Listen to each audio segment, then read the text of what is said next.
as many as 1.7 million Afghan refugees are being kicked out by Pakistan for political reasons, perhaps to teach the Taliban government a lesson for the future. What is more intriguing is the deafening silence of the OIC and the UN High Commissioner of Refugees, which cry blue murder when it comes to Gaza or Rohingyas. So to blame the Taliban government, which are no saints per se, but to blame the Pakistani Taliban government over there, I don't think so. That's the right line to take. The world is looking towards right now at Gaza. This is the time when nobody has time to look for the unfortunate 1.7 million Pashtun refugees, Pashtuns, Hazaras, and other Afghan refugees who are trying to being forced back across the border into a country which witnesses minus 20 degrees temperatures. So Afghanistan was thrown under the bus by US in 2021. Now Pakistan is doing it. Currently, there is a caretaker government in Pakistan, and a caretaker government headed by somebody called Anwarul Kakad. Now, it's also politically expedient to get rid of people who are inconvenient. So, had there been a political party in power in Pakistan, this wouldn't have been so easy. They thought the Taliban was their baby. They thought they got Taliban into power. They thought Taliban would do things at their bidding. But Taliban is its own beast, it's its own animal.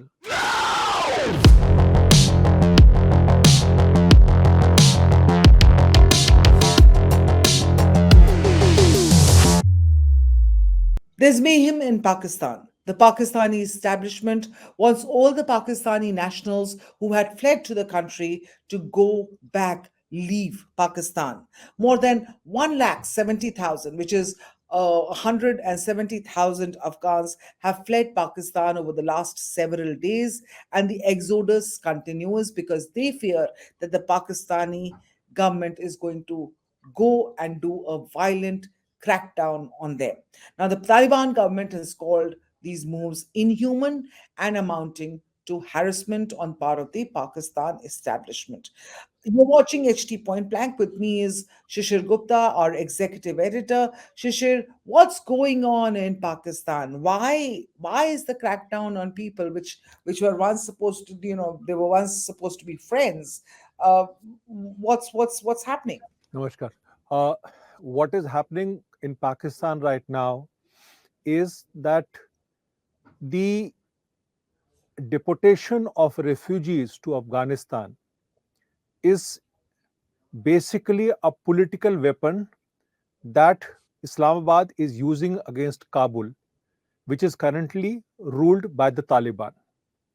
This is the same Taliban that the Pakistani establishment, that is the army, had propped up to occupy Afghanistan and use it for its own strategic depth against India. Now, currently, why are they doing it? One, because they have serious problems with the current Taliban government, who do not recognize Durand Line as the international border as it divides the Pashtun community. The Durand Line was made way back in 1893 by a British Babu named Sir Mortimer Durand. You would recall this Mortimer Durand is the person on which the Durand football tournament is also named after. Yeah. One is that.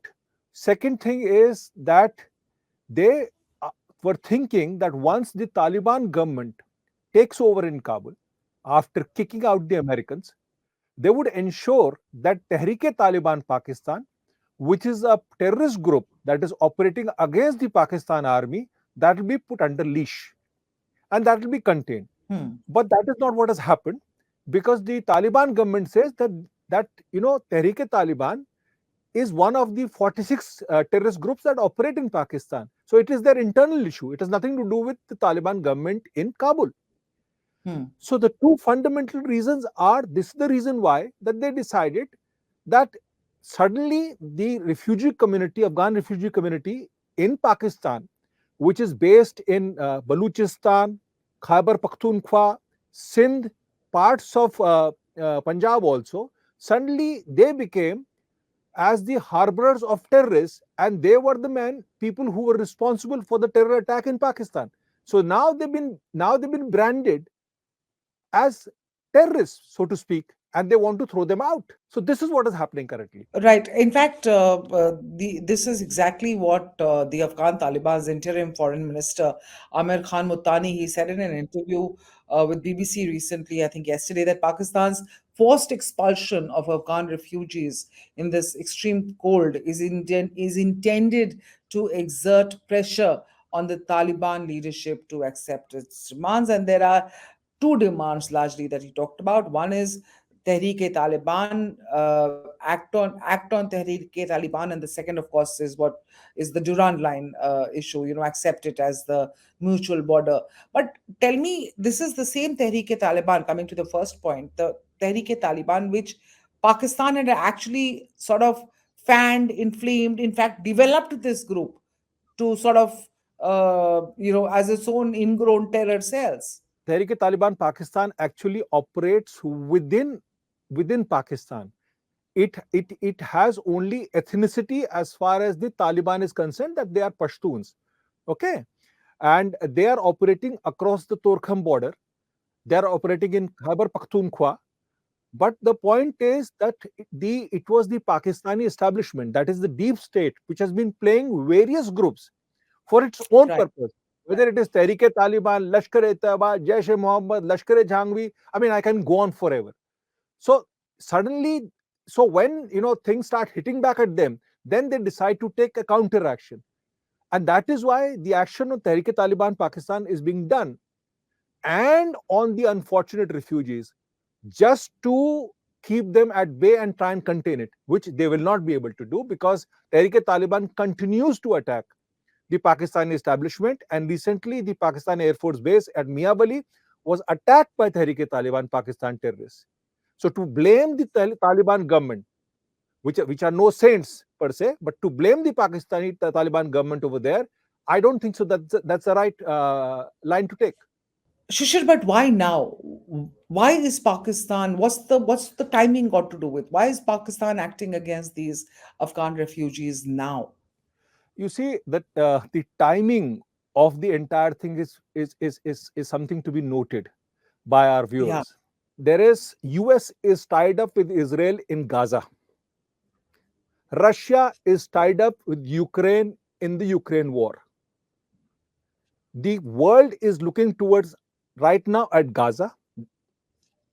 This is the time when nobody has time to look for the unfortunate 1.7 million Pashtun refugees, Pashtuns, Hazaras, and other Afghan refugees who are trying to being forced back across the border into a country which witnesses minus 20 degrees temperatures.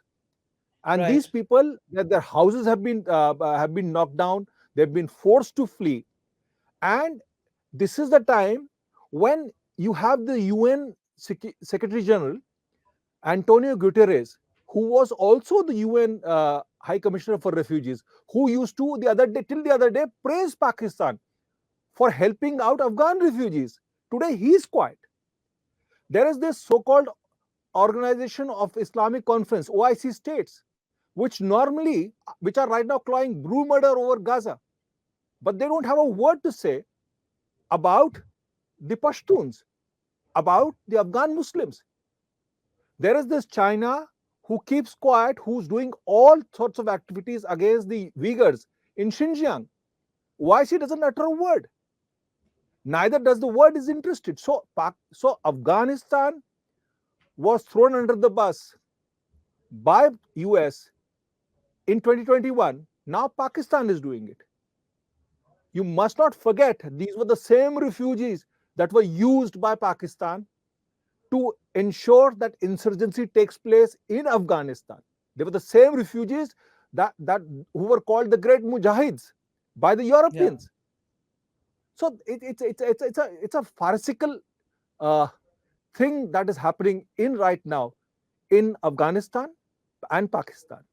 It's ironical, isn't it, that the same people that you once nurtured are now, Absolutely. persona non grata for you. But you talked about the timing. Is there why do you think nobody is taking any note of this huge, I know I read those accolades which the UN chief Guterres then heaped upon Pakistan for taking in these refugees, and over the last several days this exodus has been happening.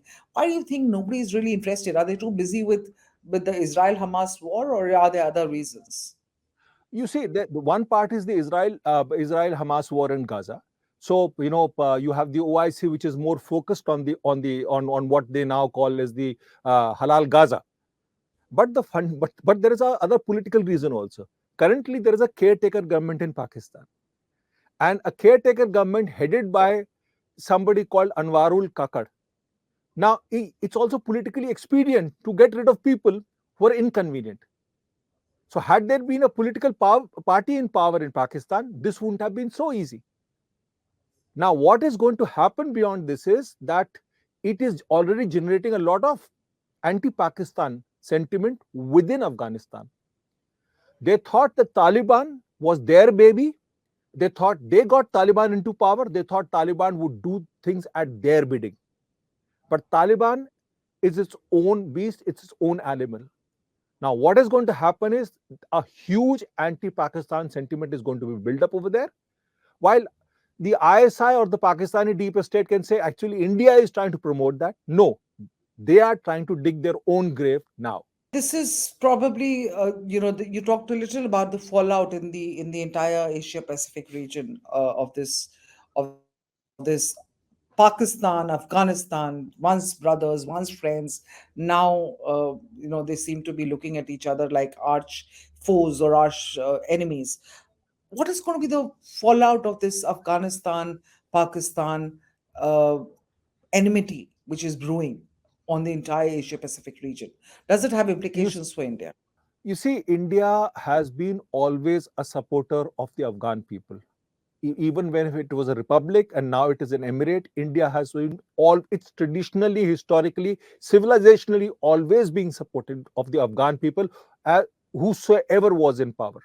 But here, what is going to happen is that the retaliation in this is going to come more towards Pakistan.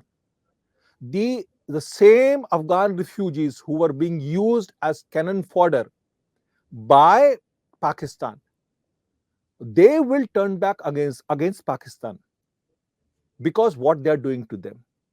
Now, the other reason is that you are sending back Hazaras over there. Hazaras, Taliban is opposed to Hazaras, so there's going to be a lot of internal strife within Afghanistan itself, and these people will be forced to rush out from there to somewhere else.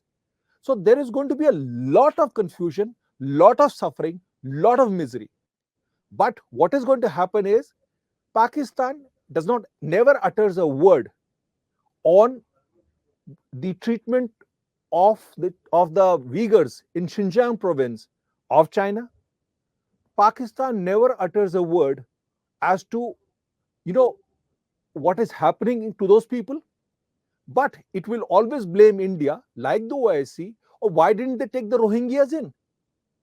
Same is the concern of the the media, the left liberal media, who's keeping quiet on this huge disastrous event that is currently taking on the Pakistan Afghanistan border. That's well known. The Pakistan wanting to only do things or talk about things which are politically expedient for them and not looking at the larger picture. Absolutely. But thank you so much, Shishir, for sharing those inputs for Thank you.